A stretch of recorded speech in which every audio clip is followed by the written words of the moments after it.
Okay. Holy shit! Oh my god! Hi, and welcome to episode 11 of Under the Volcano with me, Nigel Simmons. And me, Ian Wallace. How are you, Ian? All right? Yeah, all good. Thank you. This week we have news on more tourists in Bali, inflationary pressure on meeting God, rafting the Zambezi, and taking the waters in Lourdes. But first...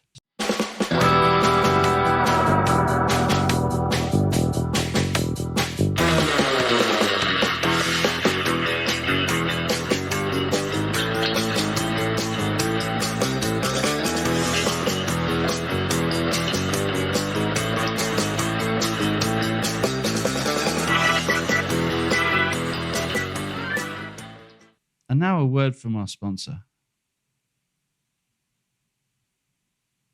Yeah, well, I don't know what to say about that, Ian. I mean, yeah. Nor or do Thai. Yeah, no, we haven't ditched them, have we? But No. but they just haven't sent They them ain't beer. come up with the goods. No. We're drinking Bintang and Barley Gay or wherever it's called. The Romantic Day Lager. Oh, sorry, yes. Yeah, my but apologies. it's still a good drop. Yeah, it's okay. Anyway, let's go to this. Feedback. We got some feedback this week. Thanks again to Mr. Scott, who I believe is back in the sunny or not so sunny UK at the moment, Not quite. and back for his daughter's, I think the birth of his grandson or daughter. Right. So I hope that's going well, Mr. Yeah, yeah. Scott, and you're going well. He says, "Love it, chaps." As always, send a message out to Vincent Diablo, which is his moniker on Instagram. We probably shouldn't link him to. No, we shouldn't. You know, You've just blown it. I've blown his cover. Yeah. So, and he relates to the Big George story, of course, which we occasionally allude to. And we will get to that story. We will. Later. One day. Yeah. One No, day. well, later we will. We've got time Are you this week. sure? Yeah. Yeah, for sure. Okay. And he says that the story goes that Vincent Diablo, I guess that's being Scott, was the bag man collecting the Collect money. all the money. Yeah, While yeah. let's tell the story. Should we just Shall we? fucking tell the story? We No, will let's tell tell it. it. Okay. You, So go on. Vincent Diablo, aka Mr. Scott, he is a large man. I mean, He is. He's a large and impressive and very beautiful. It's one of those guys you meet, and I met in a bar, and I think in the same bar that I met you. as I, yeah. Yeah. And he's got a presence about him. You know, he's probably 6'2", I guess. He probably weighs about. I don't want to impugn his fitness. He's not overweight, but he's a He tidy. weighs more than me. Well, he certainly weighs more than me too, but he's got the height. He carries it off. Yes. So, Vincent Diablo, I did once ask him about where that name came from and why he chose it. He said it was Vincent from the movie. I want to say Kill Bill, but it's not Kill Bill. Pulp Fiction. Okay, right? Played by John Travolta, of Yep. course. So that was sort of him. Right. And I think related possibly to his fighting past or something. Also Okay. related to. He's a little bit of a dark horse, and then Yeah. Diablo, the devil, because he says he did have a bit of a background, and he's an army boy Yeah. or was an army And a boy. Scot. But when you ask him, he always says he's in water treatment or something. You know, so Was that waterboarding? yeah, no, not waterboarding, no. But he's one of those guys. And you ask him, he says, "What do you do?" He said, "Oh, I'm a heating specialist." you That's know. right. Yeah. And you look at him, he doesn't look anything like a heating specialist. He just looks like a bloke that can fucking sort you out, you know. So, and he is a bloke that can sort things out, but he's got a wonderful personality, and it was just I instantly hit Very it off much with so. him. But he's sort of been drip feeding me bits about I his know, past. I You know. know, he's one of those blokes, so Yeah. he's very curious. Yes. And I'm very curious about his background and stuff. But he did once share with me the story of Big George, because he said that back in the day, I think this is probably after his army days, he was in Ireland. I hope I'm not giving away too many state secrets here. But he used to go to. He was I guess a boxer. I don't know. He grew up as a Maybe, fighter. yeah. And he used to go to this place called I want to say the Aylesbury Fair, but it's No, not. it's not fucking Aylesbury. That's a duck. You're Aylesbury's obsessed with ducks.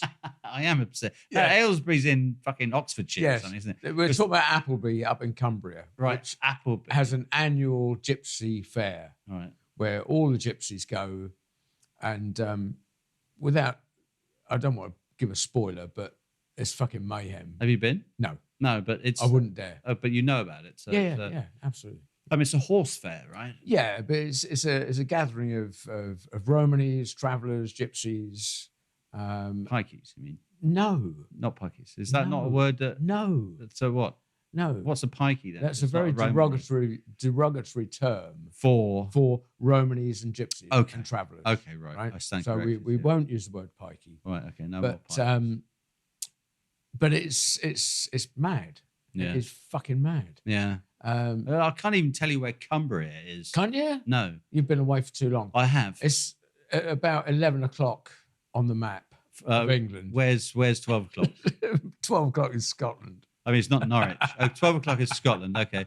So it's 11 o'clock. Yeah, well, maybe about Up half past there. 10. Is it like past the Lake District? It is in the Lake District. So It's on in the land side Right. of the Lake District. Right. Yeah. On the other side of the hills, sort of thing.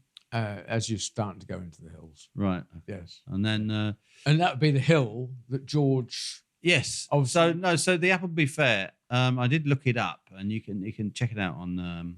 We obviously forgot what you fucking looked up. No, I remember, and you can check it out on YouTube. So the Appleby Fair, it's a horse fair Yes. for Romanies and Yeah. traveling families and all the rest of that, and. You can get it's famous, of course. It's thousands of these guys and girls go there, and but one thing they have is they have bare knuckle fighting. Yep. Which has become popular recently on the TV and all Yes, the rest of it yeah. with MMA. But this has been going for decades. Mhm. So Scott tells me Vincent Diablo tells me that so if you needed some extra cash and you were in that sort of game in that you were a player in the ring, do you know what I mean? You're a fighter. You've been to the boxing club and you know what you're doing with yourself, and you've been on the streets and all the rest of it. You needed some extra cash, you would go to the Appleby Fair in order to partake of the gypsy bare knuckle fighting competitions. Yes. You know, Yeah. around which there was a lot of money. Sure. So, and it would start at the bottom of the hill. Uh-huh. And, the bottom of the hill might be the sort of, I don't know, slightly overweight kind of, or, People who can't climb much further up the yeah. hill. But so winning that fight, I don't know, maybe, depending on the bets, but the bets would be smaller Sure. at the bottom of the hill. So, if a bare knuckle, man, it's like shirts off and shit, Yeah. and it's like, I'll fucking have you. I'll fucking fight you for it. All this, So I didn't realise they were Polish, but they're not fucking Polish. That was my Brad Pitt impression. Oh, was it? Oh. Yeah. And he's American. No, Carry he's on. not. But that movie, it's that movie, isn't he? He's obviously he went to Appleby Fair for his research Are you sure? for the Guy Ritchie movie. Right, of course he did, man. Anyway, I'll fucking fight you for it. So you'd fucking fight you for it. And I guess it would be kind of, I don't know, 1,000 quid or 500 quid or something for the sort of bottom of the hill. And if you won that, you could, if you wanted to, progress to the Yes.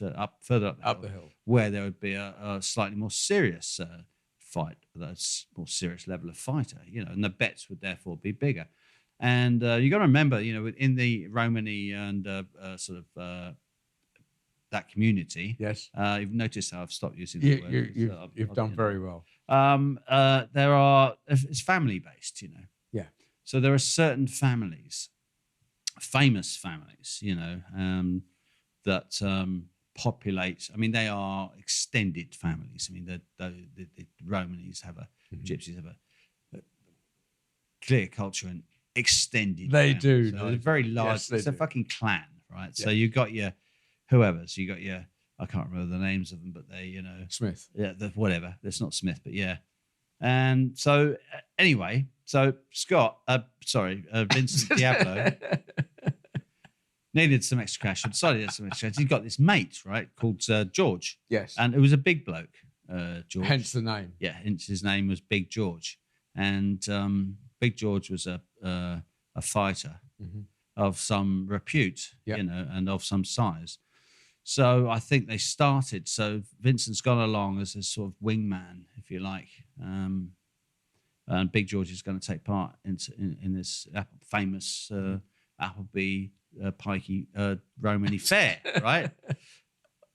At which I think there are at least 10 to 20,000 families, members of these families kind of go, so they get there, and Big George, being handy and all that, being a Scotsman as well. I didn't mention that, but there's it's a Scotsman, a big fucker, knows his way around the ring, knows how to hurt people, and did very well. And he progressed from one stage up this hill at Appleby Fair to the next until he got to the top of that hill, right?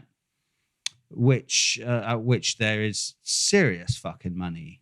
You're talking about, and we currently have a heavyweight world champion from one of those families. He's a world champion, right? Right. And you know the name, of course, because I can't remember his name. But what? So that man Furry? That'll be Furry, won't it? Yeah. So Furry's of one of Fury. Fury. So Fury, we wouldn't call him Furry to his face. No. Perish of thought. But he's so he's from that sort of ilk. Yeah. So I mean, so he's got up to Big George has got up there to the proper kind of level, and I think it was I want to say 50 grand on the flight, right?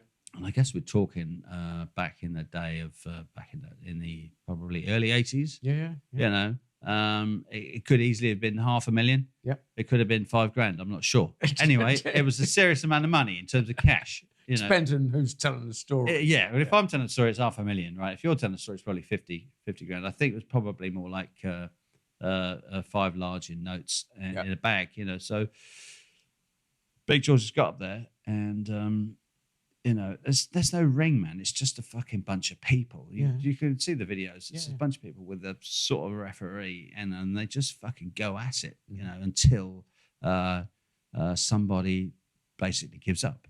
I mean, you have to sort of give up. And they won't. One thing he did tell me, Mr. Diablo, was that your pikey, your Romany, if they knock you down in a fight, they won't be all over you like some sort of cockney. Oh, no.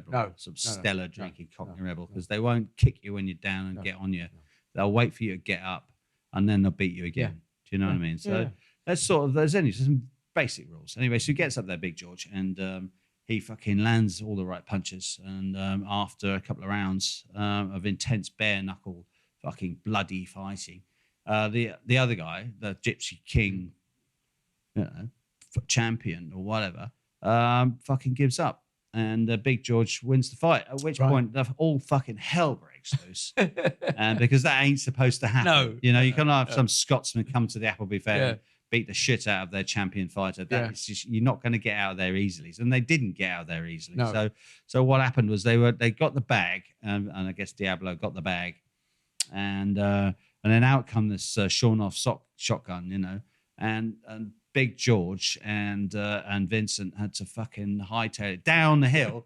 At which point the fucking pikeys opened up with their fucking double-barreled sawn-off shotgun and blew Big George's balls off. Fucking hell. Literally, right? Like it hit him in the arse, right? And took his blew his bollocks off. Blew his bollocks off. Yeah.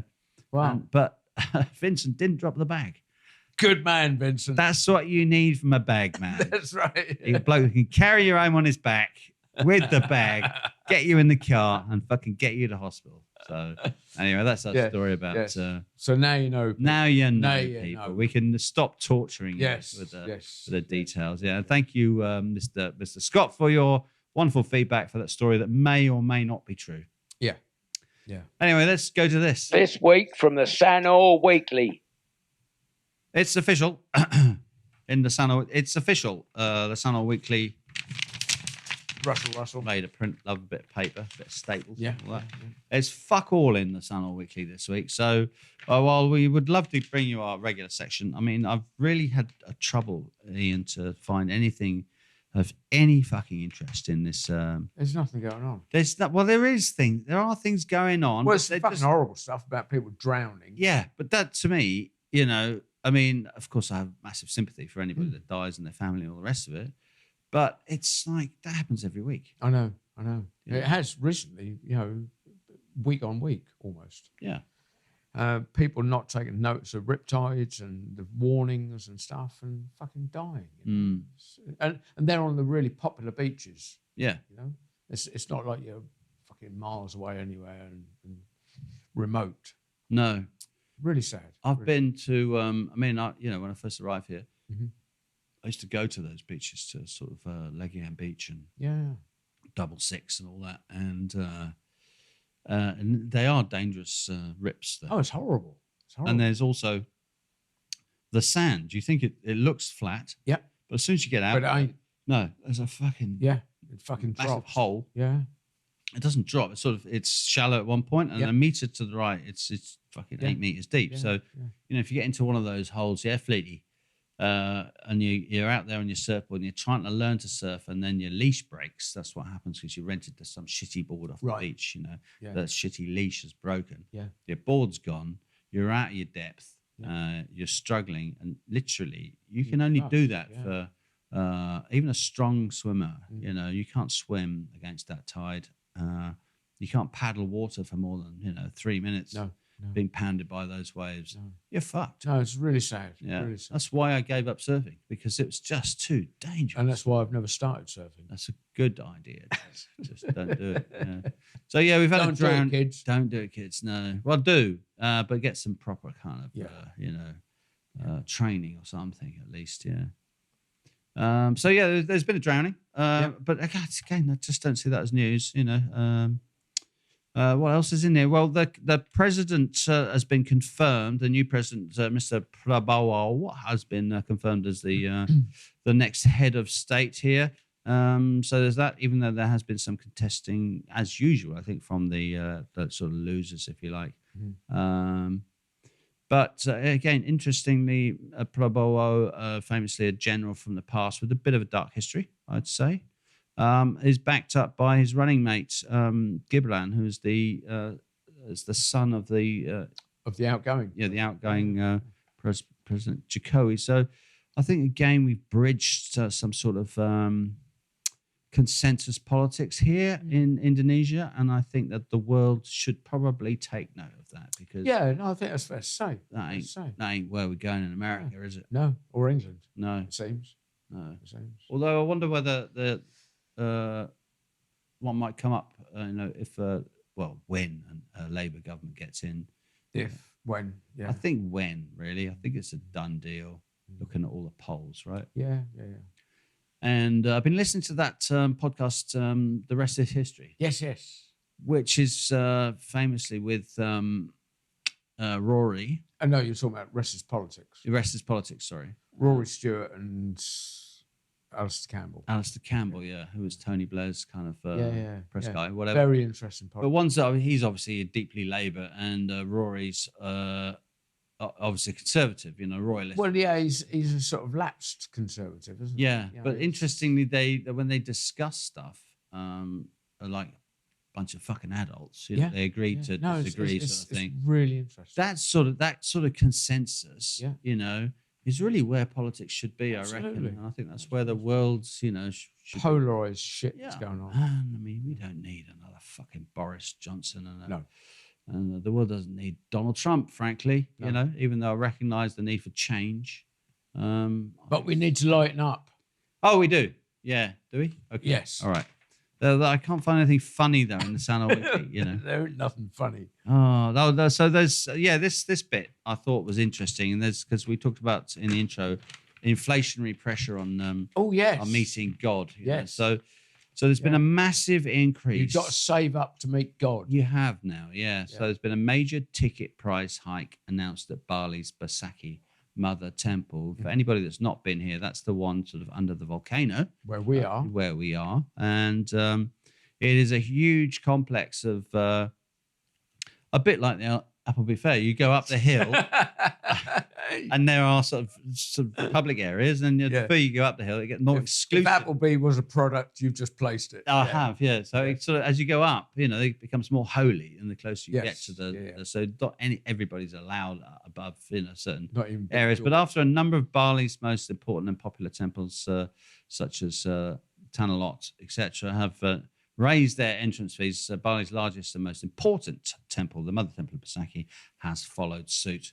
So the prices have gone up. Tourists, of course, it's aimed at tourists. Yep. From April 2024, which we are basically in now. Yeah. Foreign tourists wishing to visit Basaki will have to pay 150,000 rupiah instead of the current 90,000. Right. So 150 rupiah is about £7.50. Yeah. It's not a huge hike from 90,000. Though. Not really. No, I mean, it sounds fucking huge, but it's not. So 90 is £4.50. So it's gone from £4.50 to £7.50. Yeah. So £3. So it's not really a massive increase, is it? I don't see that. I mean, it's 100% increase or whatever, 70%. But you know, fucking hell, you know, if what's it cost to get into the fucking, any kind of stately home in Well, England? there you go. And what's it cost to get over to Bali in the first place for a holiday? Yeah. You know? So, yeah. And then there's tourist tax. Yeah, the tourist tax they've It's introduced. 150,000. Yeah, but I see that beautifully. There's only 40% of people that have arrived. Yeah, I that know. actually paid it. I'm like, how do you get away with not paying? Yeah, I know. What they do is that you're supposed to scan a QR code. Yeah. But because nobody asked you to do that, now there's no staff. It's just like sort of, do your own checkout sort of thing. So no now, one bothers scanning. So now there's I think they call it the tourist police. Anyway, these guys going around with these dogs, Friendly dogs, friendly dogs. like Labradors. Yeah. Yes. Well, no, they're not. They're sort of street dogs with all their names begin with K. And For some reason. Oh, K9. Right. Maybe. K7. Yes. Yeah. Perhaps That'd they be it. watched That'd be too it. much Doctor Who. Yeah. So they're now going around and checking, at tourist areas saying, Right. show me your papers. So, like they're going to bars and stuff in Kuta, are they? No, I think it's more like sort of tourist attractions, I see. like temples or whatever. Right. Saying, have you paid your tax? Anyway, it's a good day out to Basaki. I have to say, if you ever do get the I've chance, never been. have you not? No. But put it on your I list, will. man.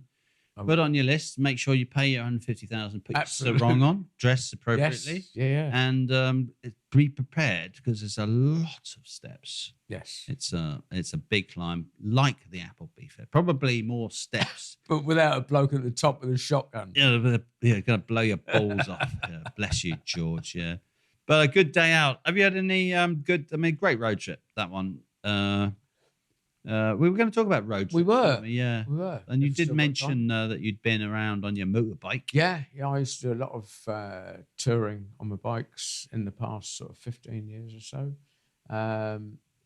Did Europe quite a few times, but the most memorable one was I got into France on my 1200 Thruxton.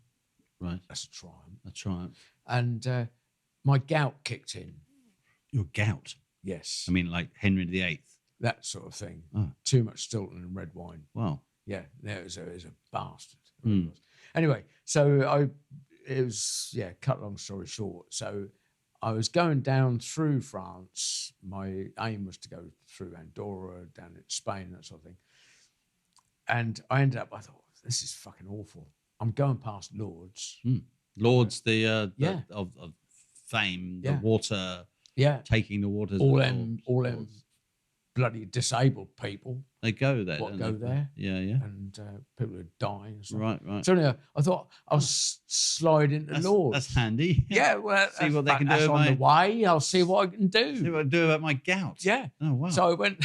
It's fucking hilarious. So I got into a little sort of B&B, and then lurched my way down the hill into Lourdes. Because you can't walk with gout, can you? No, it was a bastard. Yeah, no, I've had it myself a little bit, but Yeah, no, man. I mean, it gets to the point where your feet swell up. I couldn't do anything. I couldn't take my leathers off. Couldn't take my motorbike boots off. Oh Jesus! So I stayed in them for Jesus. 5-7 days. Your feet must have been rotten. Yeah, 7 days in the motorcycle boot. Yeah. But but I suppose it was normal for you as a grebo. it was. Yeah. It was. Like you sleep with your boots on, didn't you? Well, yeah. So anyway, I went into Lourdes, sat in this bar, and there was a place opposite. I think I actually got a photo of it, which sold holy water Okay. in little cans, little bottles, maybe Really? sort of 500, maybe a litre or whatever. Yeah. So I thought I'll buy one of them, Mm-hmm. and I wasn't sure if you were supposed to drink it Yeah. or dip your foot in it. Or baptize yourself with Yeah. it. Or what? So I just put it in my bag, Yeah. And I thought, well, I'll keep that for later. Yeah. And I walked down, and there's it's fucking awful. All these people in bloody on stretchers. Really? I mean, probably the stretchers, fucking 4-wheel. But we're talking about it's like an ancient Yeah. I mean, Roman, I don't really understand French it, but town. What does it look like? Tell me what it looks like. You went down a hill, and actually, it was just like Yarmouth. Oh God. That's all I can describe it as. Yarmouth. It's just fucking That's tourist awful. shit. Oh no. So So not an ancient sort of. no. Oh, God. No. And then you got down at the bottom, Great. and I was surrounded by very ill people. And I thought, I just felt like a bit of an imposter. You just felt better instantly. Yeah, I did. I was like, what the fucking fuck am I moaning about? Skipped back up the hill. Yeah. So I clutched my bottle of holy water. Yeah. And went back to my B&B and then continued with my journey. I can't honestly remember what I did with the water. I don't know if I drank it or threw it away. So I always imagined that Lourdes would be more like a sort of Roman baths. No. Hot water springs and that sort of thing. There was something going on, like a big sort of monument church type thing. But there was so many bloody dying people, you couldn't see it. Seriously. Yeah. What year are we talking about this? 2021? No, sorry, 2017. Oh, so quite recently. Yeah. That's extraordinary. Yeah, So, I mean, what do they do, these disabled and sick people? I think they just go there. I mean, there was fucking coach loads of people. Really? And they just went there, and then whether they get blessed, whether they see a priest. Well, surely aren't you immersed in hot springs and all that? I don't know. Well, I couldn't afford the entrance fee. So, So a bit like Basaki. It's gone up from 90,000 gone up. to Yeah. 150,000. Yeah. Jesus. Yeah, so a very interesting experience. And my gout stayed with me Okay. for another 5 days Okay. until I got back to England. Oh. And I got some naproxen. Right. You bought some proper drugs. Yeah, some fucking drugs, man. That's what you needed. Cure Couldn't the get those in the French pharmacy or? No, I couldn't even make You parle myself. français? Or? No, well, I do. Ouais. Je suis, I do. Oh.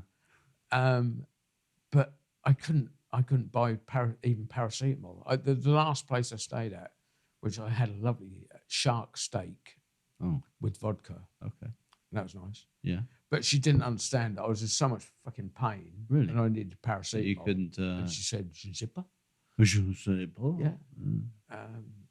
And Je suis à la maladie. yes. Yeah. I have a Me. small foot. Me. And that couldn't night. remember the word for the foot. No, Yeah. and The that pied. that night. You played a mal. Mon pied est mal. That night I slept literally with my leg up the wall with Yeah. my motorbike boot on. So you didn't take your motorbike boots on for the entire trip, is that what you're saying? No. Fuck me. When you got them off back in England, it must have been rank. That was delightful. It's like, Jesus. Yeah. But oh God, that's so painful, isn't it? Yeah. Yeah. That's right. But anyway, so you played the banjo up the Zambezi, was it? I didn't play the banjo, but now we're talking about water.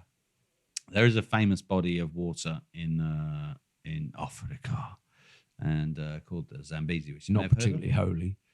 No, well, it's holy to Africans, of course, and famously for crocodiles, I think. But anyway, there's a crocodile god, and there's loads of crocodiles and shit, and hippos, and all sorts of stuff going on and it's a big fucking river. Right. And anyway, the story is my road trip. So back in the day, I was quite fortunate in that I was a journo. I was a travel journo. So I was in Hong Kong, I think, and I was contacted by the South African Tourist Board. Right.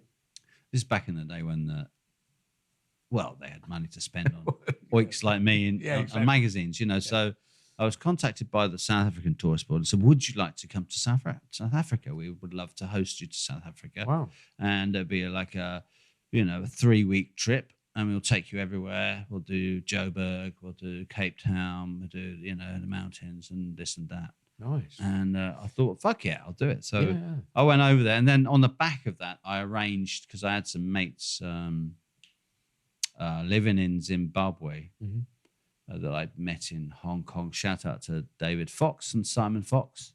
Simon was a river guide on the Zambezi, and they used to run rafting trips down the down the Zambezi, which is a big fuck off river that starts basically at the Niagara Falls. Sorry, not Niagara Falls, at the Victoria Falls.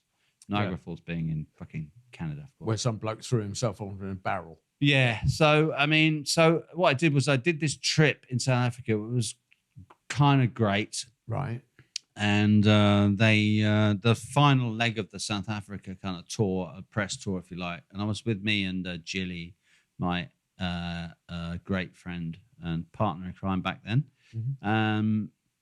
The final trip was to a sort of a national park, which is, we'd stayed at treetops and we'd stayed at, we'd done Cape Town. It was just brilliant. And they put us up in this. It was a fantastic trip, But the final thing was sort of the butlins of African safaris in South Africa. So we got there. I remember we flew there and we got there and my partner in crime, Jilly, was a particular young lady who had particular tastes and it wasn't to her liking. So sorry if I'm speaking out of turn here, Jilly. But we got there, they put us into our little fucking butlins cabin and she said, I'm not staying here. Like that. And we just got off the plane, And I was like, come on. She said, I'm not fucking staying here. I was like, and I knew that she had that look when she was serious. She was fucking serious. So I thought, oh, Jesus. So we hadn't even unpacked or anything. So I went back to the front desk and I said, look, something really terrible has happened and we need to get back on that flight.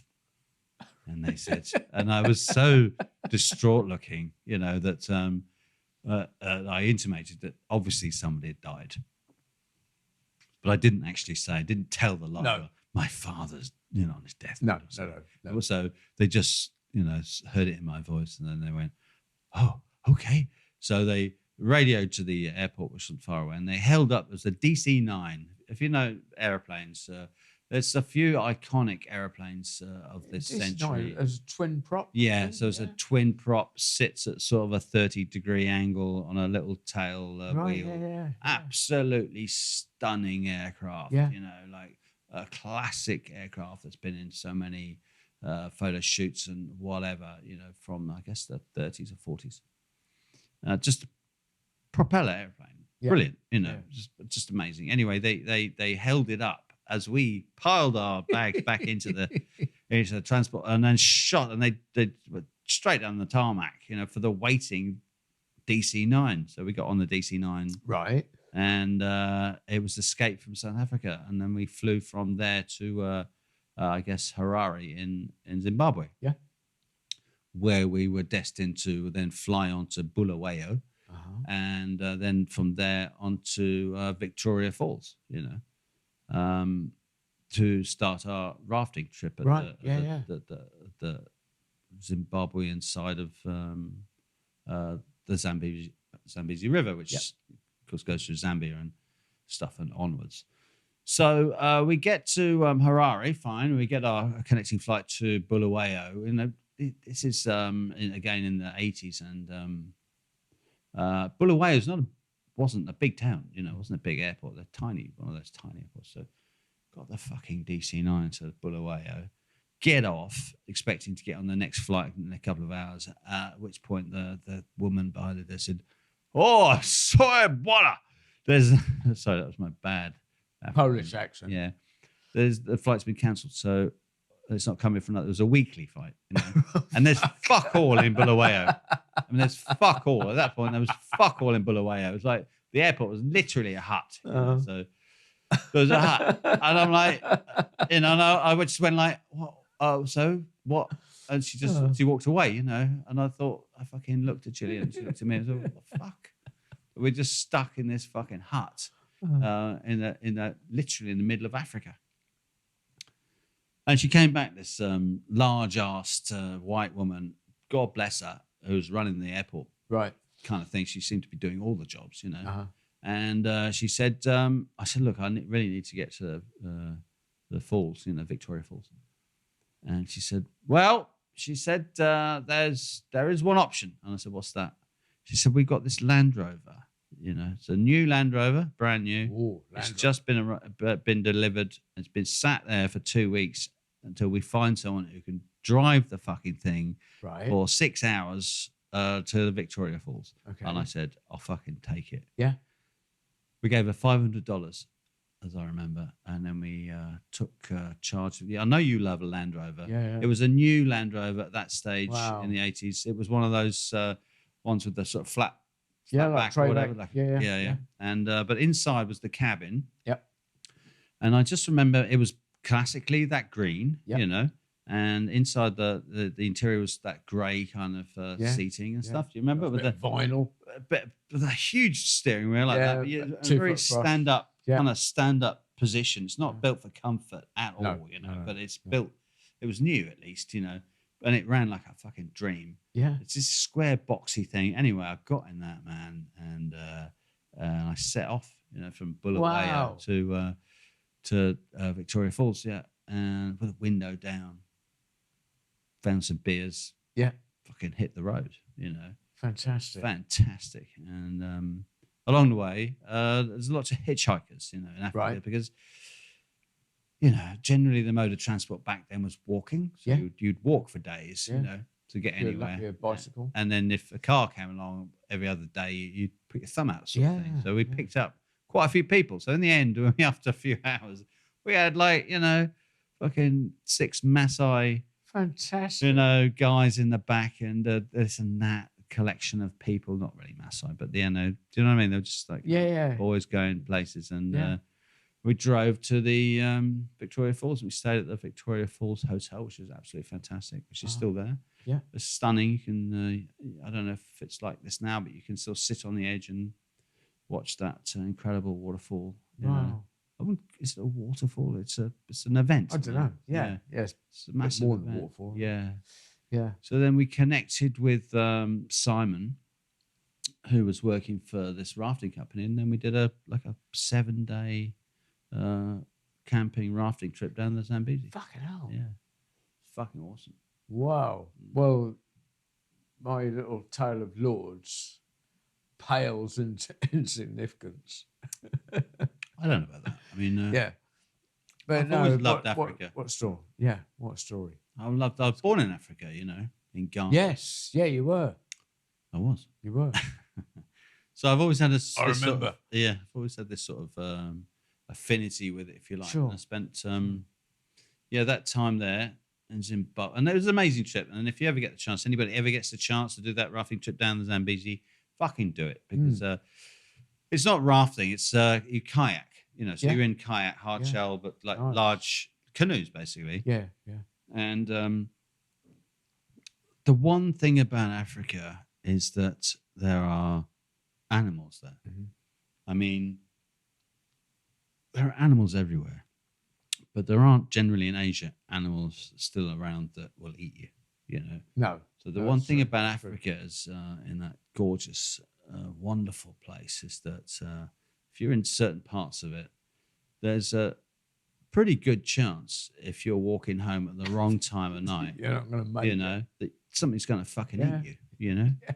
So there's predators there Yeah, for humans, which generally don't exist in Asia and certainly not in Europe, you know. Sure. Maybe in America you got your bears and that sort of stuff, but in Africa you got your fucking crocodiles. Obviously on the river you got your hippos, man. And hippos are just a pissed off hippo is a sight to see. I mean, they are large fucking things. Sure. They will fucking crush you. There's elephants, man, and being charged by a bull elephant, you know, which I have. It's not a small thing.